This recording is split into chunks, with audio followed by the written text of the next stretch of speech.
He chewed it and smoked as many as 20 Old Holborn roll-ups a day, enough to stain his teeth, and as the Neath rape victims recalled how the perpetrator smelled strongly of tobacco, it also made his clothes smell strongly of cigarette smoke.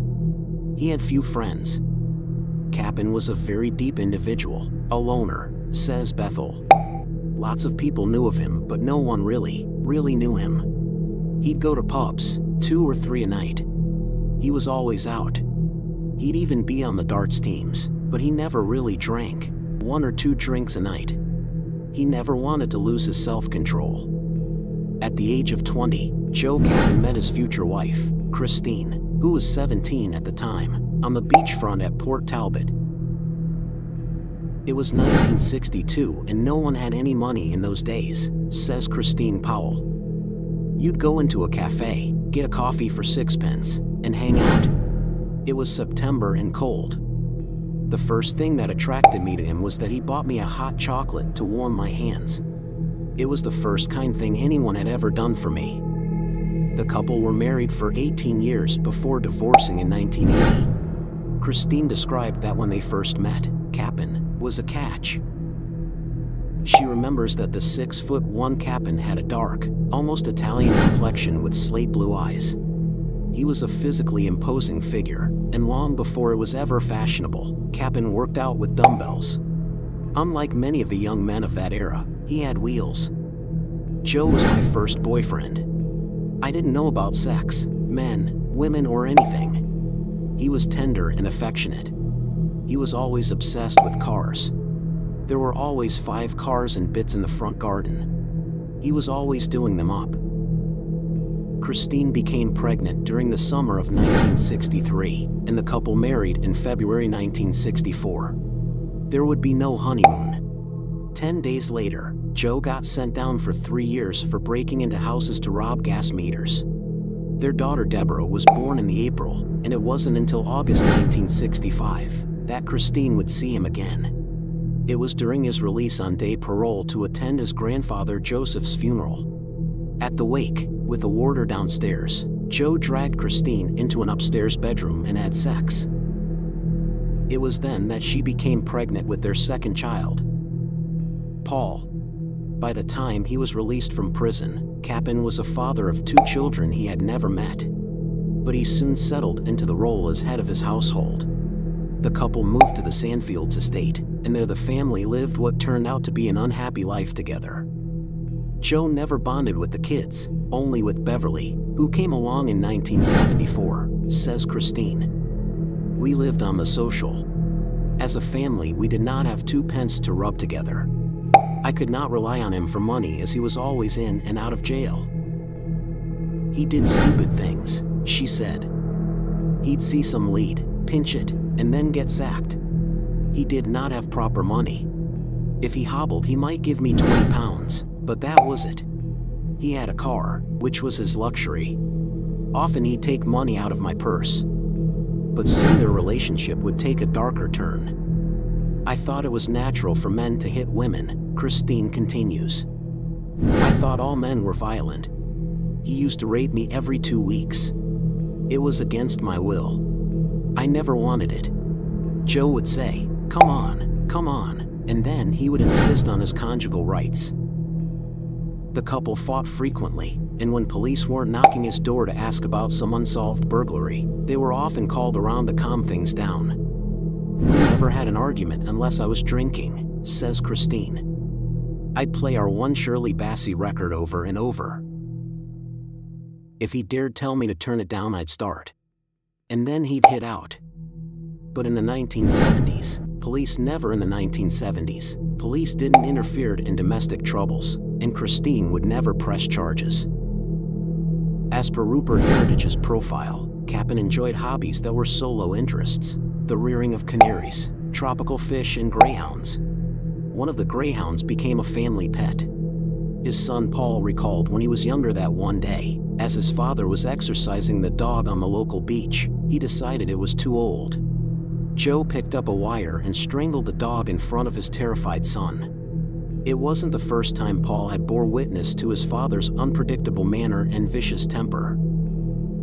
In another alarming incident, He forced Deborah and Paul, both then under the age of 10, to wander the streets searching for fig roll biscuits to replace the ones they had eaten. It was 11 o'clock at night and pouring down with rain. It was clear to investigators that Kappen ruled his family by terror, much as he had done with his victims in the short amount of time spent with them.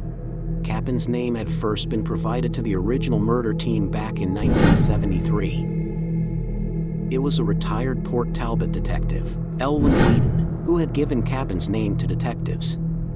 Kappen was a bouncer in nightclubs, says Whedon. He was a man of violent disposition, a Fagin-like character who sought out boys and girls to commit crimes on his behalf. I first met him at a youth club where he threw a boy down some stairs. There were no injuries, but you felt Kappen was capable of anything, and I knew he had an Austin 1100. Upon receiving Whedon's tip, detectives from the murder team visited Kappen on October 13, 1973, almost a month after the murders.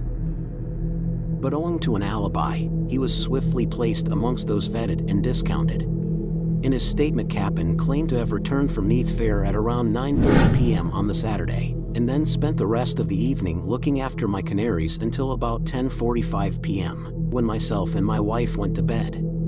I got up the next morning at 10:30 a.m. During the interview, Christine, who was sitting on the sofa beside him, had concurred. I alibied him, but I always did whenever the police came knocking. You learn to do it without thinking. On such and such a night he was with me, officer. I couldn't see him doing that. I cannot imagine him doing that to a child. I never saw any signs of an unusual interest in young girls, she said. But unknown to his wife, Kappen regularly pursued teenage girls. Working as a bouncer, Kappen came into contact with young girls. It was his thrill to go with younger girls even when he was 43, says Reese. If he had a girl, he paraded her around for show, to show his mates. In bed it was always regular sex. No violence, nothing out of the ordinary. In his other work as a driver on local buses, Kappen would use his rest breaks on the village green at Landersea to try to chat up girls. He was a sexual predator, says Bethel. He always carried a weapon, a knife, and he had the ligature ready at Landersea. With him there's always predatory intent combined with arrogance. He was cocky, confident, not afraid to carry out crimes in his own backyard where the risk of being identified was always high. With his first killing, that of Sandra Newton, his arrogance was there for all to see when Kappen made little attempt to hide the body. Kappen began his assaults on women, all unknown to police at the time, in the early 1960s. Sometime in 1964, he attacked a 15-year-old schoolgirl as she was walking in the Sandfields estate. He followed closely behind, and as they entered a half-built house, he threw her to the ground and jumped on her. But when the girl screamed, he got up and ran away. There were further incidents involving young girls. In February 1973, a man resembling Kappen, driving in Austin, picked up two female hitchhikers near Neath. As they neared their drop-off point, the man continued driving and took them to an isolated road, with one girl was in the front and the other in the back seat. The attacker stopped the car and told them, "I know you want it." The girl in the front seat was grabbed by the man who started pawing her breasts. The girl in the back seat reached forward to intervene, but he swung back his fist and punched her in the face. By this time both girls were screaming and tried to escape, but found the car doors were locked from the inside. Luckily, the girl in the back had long nails and was able to grab the stub of the door lock and pull it up, opening the door, allowing her to pull open the front passenger door from the outside. Because of the screaming, the occupants of a nearby house were woken up and turned on their lights, and this is when the attacker fled. This attempted double rape was never reported to police because one of the girls thought she'd get in trouble with her father, a church warden. The attacker was almost certainly Kappen, and his next victim, Sandra Newton, would not be so fortunate. Towards the end of his life, Joe Kappen was suffering with lung cancer. After leaving Christine, he became involved with Sandra Wyatt, a local barmaid, and together they set up home on the nearby Baglawn housing estate. Then, in his 40s, Kappen hardly left the house, according to Wyatt. He was diagnosed with cancer in 1988 and his body literally wasted away. By the end, the once strapping Kappen was forced to use a wheelchair. He died on June 17, 1990. At the age of 49. He died never having been brought to justice for his crimes, but soon it was about to catch up with Joe Kappen. By May 15, 2002, the exhumation team, consisting of pathologists, forensic archaeologists, scientists, forensic dentists and policemen, were ready to begin their work. Over Kappen's grave was erected a large blue tent, and the digging started as dusk fell. After the first coffin, that of Kappen's stepfather, had been raised, the weather turned sharply cold and a storm broke. It had previously been a fine day. The heavens opened and thunder and lightning started, the like of which I have never seen, says Bethel. It was literally at the moment we came across the coffin of Kappen. There was a tremendous sense of foreboding, he said. Is this evil being uncovered? I remember saying to the team, he doesn't want to come up. The coffins, all intact, were taken to a local mortuary and opened. It was there that Bethel finally came face to face with his prime suspect, some 30 years after the crimes.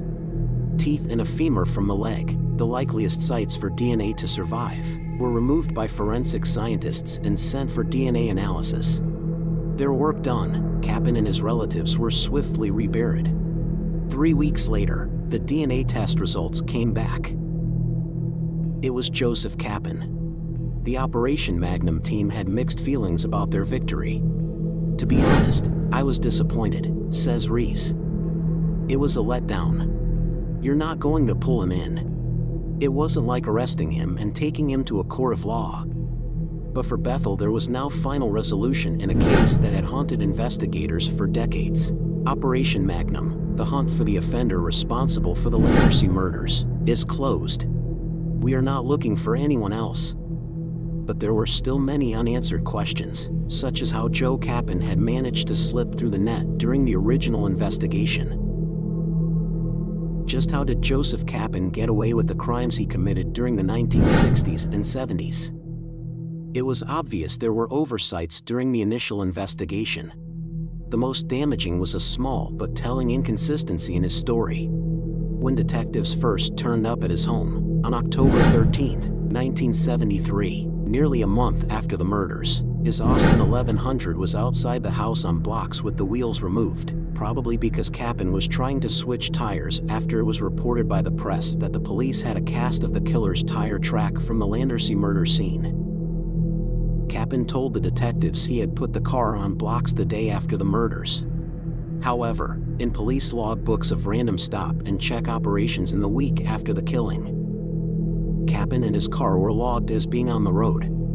No one in the original police team made this startling connection. Without the convenience of logging the data with a computer, which would have made cross-referencing this information just a keystroke away, Kappen's lie went unnoticed. Since 1973, it has become clear that serial killers don't stop until they are caught. I can't believe that if an offender is impulsive enough to pick up victims in his locality, risking being seen, that he would have any qualms about committing other offenses around the country or abroad, says Bethel. There have to be other rapes or unsolved murders that could be attributed to him. Kappen's picture has been circulated to every police force in Britain, and every 6 weeks his DNA profile is run against any new cold cases. For the families of the murdered girls, the long wait for justice has been brought to an end. Their loved ones can finally rest in peace, despite their killer never being brought before a court for his punishment. You know there are evils out there, says Gene Hughes, but you never believe it will touch on you and yours. When it does, it is a lifetime sentence of hell. Now we can close the book on that hell forever. The decades-long hunt for the Saturday Night Strangler, which began inside the dance floor of a 1970s disco, ended when the perpetrator was disturbed from his grassy tomb and finally unmasked. Thanks for watching the Saturday Night Stalker 3-part series. Don't forget to hit the notification bell so you'll know when we post new videos. Click one of the videos below to continue watching.